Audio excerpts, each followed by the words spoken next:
오늘은 본문의 말씀으로 세밀하게 간섭하시는 하나님에 대해서 함께 살펴보고자 합니다. 우리 2주 동안 가야예배당과 센터 예배당의 선교 바자회가 무사히 은혜 속에서 잘 마쳤습니다. 우리 힘껏 선교에 동참해 주신 모든 성도님들께 진심으로 감사를 드립니다. 사실 제가 이제 선교 담당자로서 이번 선교 바자회를 하면서 알게 모르게 스트레스를 좀 많이 받았습니다. 제가 이제 주도해서 준비하는 건 이번이 처음이기도 하고 여러 가지로 오랜만에 열리는 선교 바자회인지라 신경 쓸 것도 꽤 많더라고요. 근데 준비를 하고 스트레스를 받으면서 제가 느끼고 깨달은 것이 한 가지 있습니다. 그것은 하나님께서는 나의 능력과 인식 밖에서 해결책들을 준비하시고 제공하신다는 것입니다. 저는 제 능력 안에서 할 수 있는 것들을 준비하고 줄기만 잡고 근데 이걸 어떻게 이뤄가야 되나 고민이 참 많았는데 막상 고민하고 생각하고 그러다가 뚜껑을 열어보면 제가 생각하지 못했던 내용들이 준비가 이미 되어 있고 돕는 손길이 붙어 있고 또 제가 생각하지 못했던 부족한 품목들이 다양한 루트를 통해서 채워져 있는 것들을 보게 되면서 참 많이 놀랐던 그런 시간이었습니다. 나 혼자 고민하는 것이 아니라 하나님께서 같은 마음을 부어주신 누군가가 동일한 마음으로 함께 고민하며 그들의 손길을 통해 외부를 통해서 해결책들을 마련해다 주는 그런 것들을 정말 많이 경험했습니다.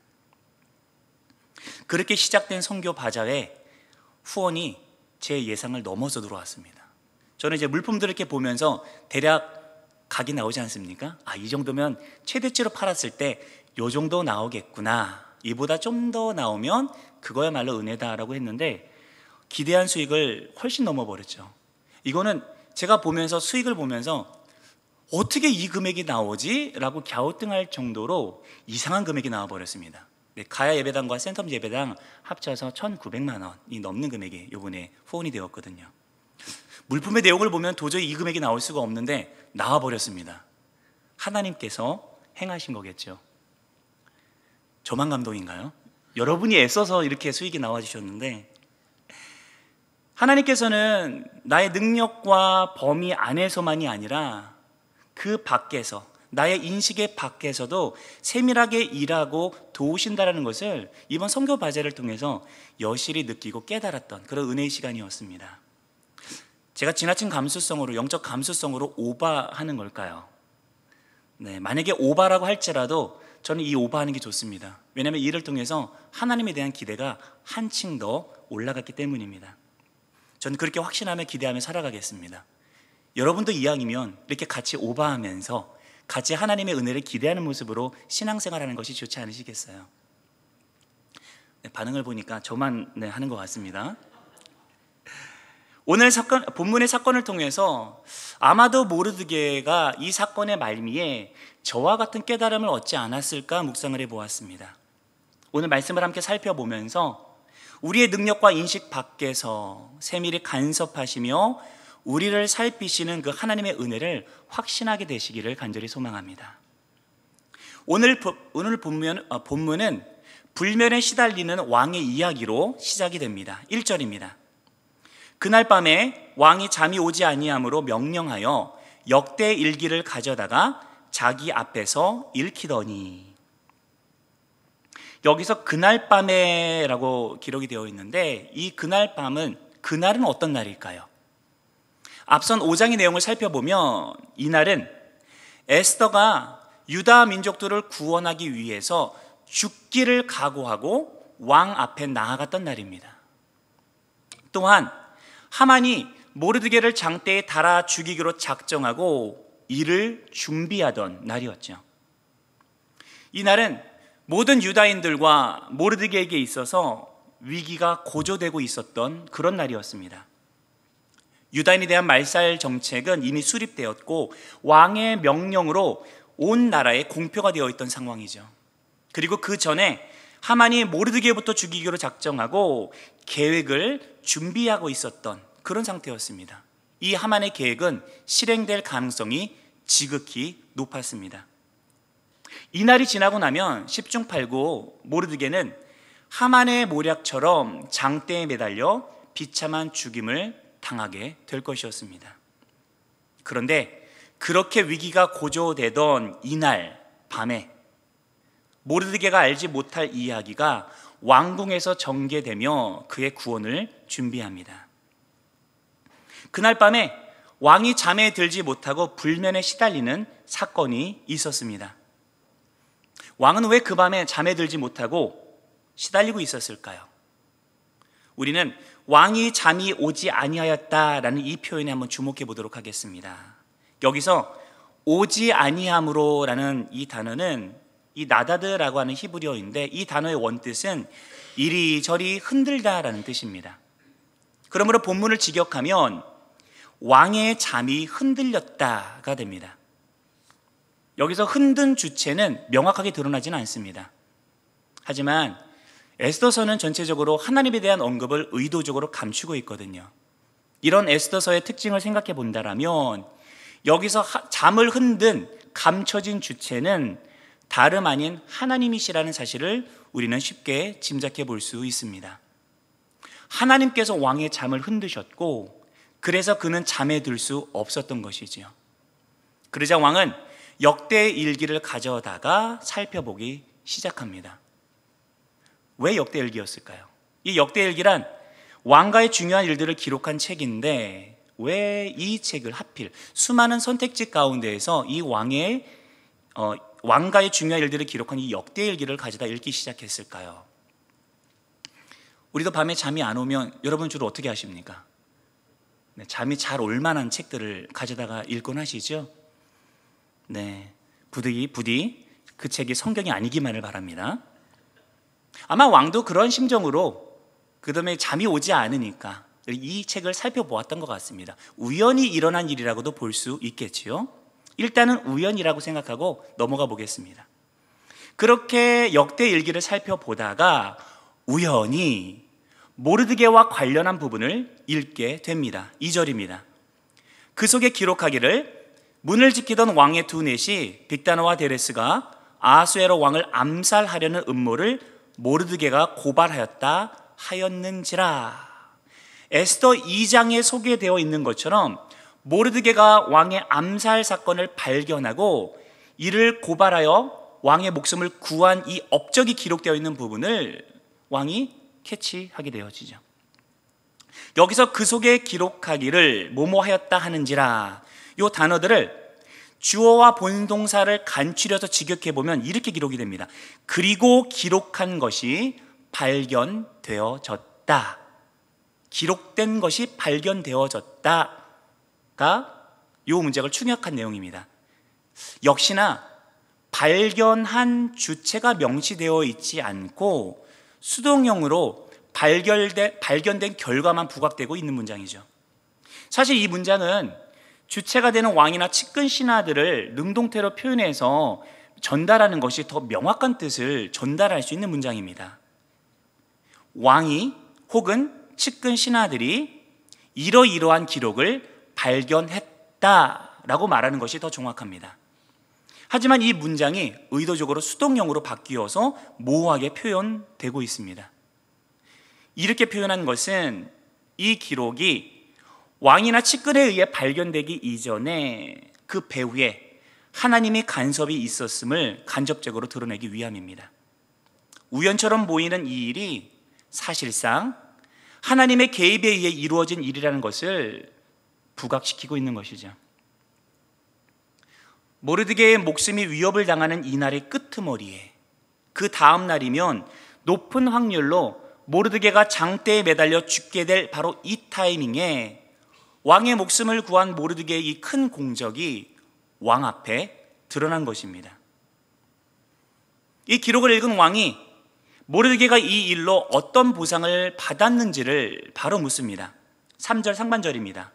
왕이 이르되 이 일에 대하여 무슨 존귀와 관작을 모르드게에게 베풀었느냐 하니, 이 왕의 하문은 당연히 적절한 상이 모르드게에게 베풀어졌을 것이라는 가정을 두고 어떤 보상을 했는지를 묻고 있는 질문입니다. 왕의 목숨을 구한 일인 만큼 정말 중요한 공적이었고 이에 대해서 무엇보다도 큰 상이 내려지는 것은 지극히 당연한 일이었습니다. 그러니 왕은 모르드게가 상을 받았을 것이라고 생각하고 자신의 목숨을 구한 이에게 어떤 상이 내려졌는지를 궁금해하며 이렇게 묻는 것이죠. 그런데 이 당연한 것을 확인하는 왕의 질문에 전혀 기대치 않았던 답변이 들려옵니다. 3절 하반부입니다. 측근 신하들이 대답하되 아무것도 베풀지 아니하였나이다 하니라. 아무것도 베풀지 아니하였다라는 답은 왕의 예상을 깨어버리는 답변입니다. 아무리 국정이 바빠 포상할 겨를을 놓쳤다 할지라도 왕의 목숨을 구한 이 커다란 공적을 몇 년이 지나도록 포상하지 않았다라는 것은 상식적으로 말이 되지 않는 일입니다. 거대한 제국을 다스리는 왕의 목숨을 구한 공적이 적절히 보상되지 않았다는 사실을 듣는다라면 세상의 모두가 왕을 비웃을 만한 그런 일이었죠. 이는 왕의 명성에 치명적인 누가 되는 일이었기에 어느 일보다도 엄중히 다뤄지고 세밀히 포상되었어야 될 일인데, 그런데 이 공적이 그냥 묻혀버린 겁니다. 상식적으로 말이 되지 않는 이 일이 페르시아의 왕궁에서 일어났다는 것을 우리는 어떻게 이해해야 할까요? 극히 드물게 하지만 일어날 수 있는 일이라고, 실수라고 치부하고 넘기기에는 이는 너무나도 치명적인 실수였습니다. 그렇게 우리는 오히려 이것이 우연히 벌어진 일이 아니라 실수가 아니라는 사실을 깨닫게 됩니다. 이는 하나님의 계획 속에서 이루어진 그분의 간섭에 의한 결과였다라는 결론을 내릴 수가 있습니다. 모르드게가 왕의 목숨을 구한 이 공적이 파묻혀버린 사건, 이것은 하나님의 뜻과 계획 가운데 벌어진 일이었습니다. 모르드게가 큰 공적을 세웠음에도 당시 아무런 보상을 받지 못하게 하셨고, 그래서 이 공적을 하나님의 적절한 때에 다시금 드러내시며 그분의 계획을 성취하는 재료로 사용하고자 하셨던 것입니다. 우리 계속해서 내용을 살펴보겠습니다. 왕은 자신의 커다란 실수를 발견한 뒤로 밤이 새도록 이 문제를 가지고 고민했던 것 같습니다. 이를 어찌할까? 그리고는 아침이 되자 이 문제에 대해서 적절한 방안을 제시할 수 있는 조언자를 찾습니다. 4절과 5절입니다. 왕이 이르되 누가 뜰에 있느냐 하며 마침 하만이 자기가 세운 나무에 모르드게 달기를 왕께 구하고자 하여 왕궁 바깥들에 이른지라. 측근 신하들이 아내되 하만이 뜰에 섰나이다 하니 왕이 이르되 들어오게 하라 하니. 여기서 뜰은 신하들이 왕을 아련하기 위해서 대기하는 장소이죠. 그런데 마침 이 타이밍에 하만이 왕궁에 도착해 있었습니다. 당시 페르시아에서는 동이 트는 아침 일찍부터 정사가 시작되었기 때문에 이른 아침에 누군가가 뜰에 서서 왕을 기다리고 있는 것은 이상한 일이 아니었습니다. 하지만 하필 이날따라 하만이 누구보다도 일찍 뜰에서 대기하고 있었다는 것은 눈여겨볼 만합니다. 하만은 한시라도 빨리 모르드게를 장대에 매달아 죽이고 싶은 조급한 마음으로 누구보다도 일찍 왕궁에 등청해서 왕을 아련하기를 기다리고 있었던 것이죠. 왕이 하만을 호출하고는 그가 들어오자마자 하만이 용건을 꺼내기도 전에 먼저 이렇게 묻습니다. 6절입니다. 하만이 들어오거늘 왕이 묻되 왕이 존귀하게 하기를 원하는 사람에게 어떻게 하여야 하겠느냐? 하만이 심중에 이르되 왕이 존귀하게 하기를 원하시는 자는 나 외에 누구리요? 하고. 왕이 하만에게 질문을 하는 내용을 살펴보면 주목할 만한 부분이 있습니다. 왕이 모르드게의 이름을 직접 언급하지 않고 모호하게 물었다는 것입니다. 왕이 모르드게의 이름을 직접 언급했다라면 하만의 대답과 이후의 흐름은 많이 달라졌을 것입니다. 예를 들어 왕이 이렇게 물었다고 가정을 해보겠습니다. 모르드게라는 자가 큰 공적을 세웠는데 이를 어떻게 보상하면 좋겠는고? 그랬다면 하만은 자신의 목적을 이루기 위해서 답변을 교묘하게 했을 것입니다. 왕이시여, 모르드게라는 자는 왕의 명령에 불복하는 불순한 자입니다. 제가 전에도 말했던 왕의 법률을 지키지 않는 이 유다인들, 그래서 왕이 공표해서 말살할 것을 명령했던 그 유다인들의 수괴가 바로 이 자입니다. 이런 자는 한시라도 빨리 처형해 버려야 됩니다. 공적을 세웠다 할지라도 지금 그는 불순한 자입니다 라면서 그런 이야기가 오갔을 것이고, 그랬다면 이후의 역사는 달라졌을 겁니다. 그런데 왕은 모르드게의 이름을 직접적으로 언급하지 않았고, 의도치 않게 하만이 오해할 만한 표현을 사용하여 질문을 던졌습니다. 왕이 존귀하게 하기를 원하는 사람.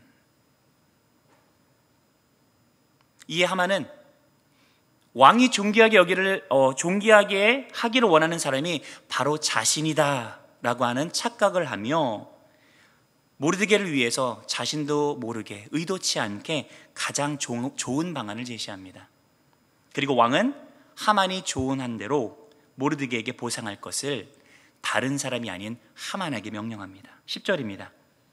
이에 왕이 하만에게 이르되 너는 내 말대로 속히 왕복과 말을 가져다가 대궐문에 앉은 유다 사람 모르드게에게 행하되 물은 내가 말한 것에서 조금도 빠짐이 없이 하라. 왕이 말한 자가 자신이 아니라 모르드게였다는 것을 뒤늦게 깨달았지만 이미 늦었습니다. 그리고 하만은 모르드게를 죽이기 위해서 준비한 그의 말을 한마디도 꺼내놓을 수 없었습니다. 왕이 이미 명령을 내려 높이기로 결정한 모르드게를 장대에 달아 죽이겠다는 이 요청은 지금 이 순간 도저히 할래야 할 수 없는 그런 요청이 되어버리고 만 것입니다. 밤새도록 고민하고 기대해온 그의 모략이 한순간에 수포로 돌아갔습니다. 이 사건을 보면서 한번 가정을 해보겠습니다. 만일 모르드게가 왕을 구한 공적을 몇 년 전에 그가 공적을 세웠던 그 당시에 상을 이미 받았다라면 시간이 지나면서 그의 공적은 빛이 발했을 것이고요. 그랬다면 하만이 모르드게를 죽이고자 하는 이 현 시점에서는 큰 효력을 발휘하기 어려웠을 겁니다. 그랬다면 하만이 모르드게를 죽이고자 하는 이 모략은 이날 아침 응당 이루어졌을 것입니다. 그리고 모르드게는 장대에 매달려 죽임을 당했겠죠. 그런데 이 공적이 당시에는 숨겨지고 하만의 모략이 펼쳐지는 이 하룻밤새에 밝혀짐으로써 결과가 뒤바뀌어 버리고 말았습니다. 모르드게의 목숨을 취하기는커녕 오히려 모르드게의 영광을 높여주는 굴욕을 하만이 당하게 된 것입니다. 우리의 눈에는 본문의 이야기가 우연히 겹쳐서 반전이 일어나는 것처럼 보일 수도 있습니다. 하지만 믿음의 눈을 들어 본문을 자세히 살펴본다면 이 모든 사건들은 우연이 아니라 하나님의 간섭 속에서 이루어진 필연이었다는 사실을 우리는 깨닫게 될 것입니다. 하나님께서 이 모든 사건들의 이면에서 역사하고 계셨고 하나님의 치밀한 계획 속에서 세밀하게 진행하고 계셨던 것입니다. 우리의 삶도 마찬가지입니다. 삶을 살아가다 보면 우연히 생기는 일들이 있는 것 같고 그런 우연한 일들이 엮이면서 만들어지는 것이 우리의 인생 스토리인 것처럼 느껴질 때가 많습니다. 하지만 오늘 본문을 묵상하면서 그렇지 않다는 사실을 여러분 확신하시기 바랍니다. 역사를 주관하시고 하나님의 계획대로 운행하시는 분이 바로 우리의 삶의 주인이신 하나님이시라는 사실을 다시 한번 기억하시길 바랍니다. 그분은 우리를 구원하시고 은혜 베푸시기 위해 지금도 일하고 계시는 신실하신 분이심을 반드시 믿으시기 바랍니다. 당장 내 눈앞에 펼쳐지는 인생, 이 인생의 그림이 이치에 맞지 않아 보이고 나의 평안을 당장 위협하는 것 같고 도무지 이해할 수 없을지라도, 혹은 확률에 따라 우연히 펼쳐지는 이야기인 것처럼 보일지라도 하나님께서 우리의 인생을 계획하시고 이끄시는 연출자이심을 확신하시기 바랍니다. 때로 아무것도 이루어지지 않아 보이는 상황 속에서, 그런 상황 속에서도 하나님은 우리의 인식 밖에서 우리가 기대치 못한 사건과 일들을 빚으시며 여전히 세밀하게 일하고 계심을 여러분 확신하십시오. 그분의 손끝에서 우리의 삶은 빚어지고 다듬어지게 될 것이고요. 어느 순간 그분의 구원의 영광이 한복판에 놓여져 있는 우리의 모습을 발견하게 될 것입니다. 오늘 본문의 모르드게처럼 말이죠. 그럼 지금 우리가 해야 될 것은 무엇입니까? 그것은 모르드게처럼 눈앞의 일에 일희일비하지 아니하고 최선을 다해 나의 역할을 감당하는 자세로 오늘을 살아가는 것입니다. 그는 자신의 공적에 대한 적절한 보상이 없는 것에 대해서 불평할 수도 있었고 왕후인 에스더를 통해서 알리고 보상을 타낼 수도 있었지만 그는 얻지 못한 보상에 마음을 빼앗기지 않았습니다. 그저 유다인으로서 하나님의 백성으로서 그의 정체성을 지키며 최선을 다해 묵묵히 자신의 일상을 살아가고 있었습니다. 에스더서 2장에서 모르드게가 왕의 목숨을 구한 공적을 세운 기록에 연이어서 기록된 3장의 사건이 이를 잘 설명해 주고 있습니다. 모르드게가 자신에게 해가 될 것을 알면서도 하만에게 절을 하지 않고 하나님의 백성으로서 그의 정체성을 지켜가는 내용이 바로 연이어 펼쳐지고 있습니다. 공적을 앞세워서 자신의 위치를 높이려 하기보다 그저 하나님을 믿는 신앙인으로서 해야 할 바를 묵묵히 행하며 일상을 살아가고 있었을 때 하나님은 모르드게가 전혀 기대하지 못한 영광을 안기시며 그의 삶을 역전시키셨습니다. 우리의 삶 속에서도 동일하게 일하실 하나님을 기대하며 하나님에 대한 믿음으로 하루하루 살아가는 매일의 삶이 이어지기를, 그런 삶 살아가는 우리 모든 영안의 성도님들 되기를 우리 주 예수님의 이름으로 축원드립니다.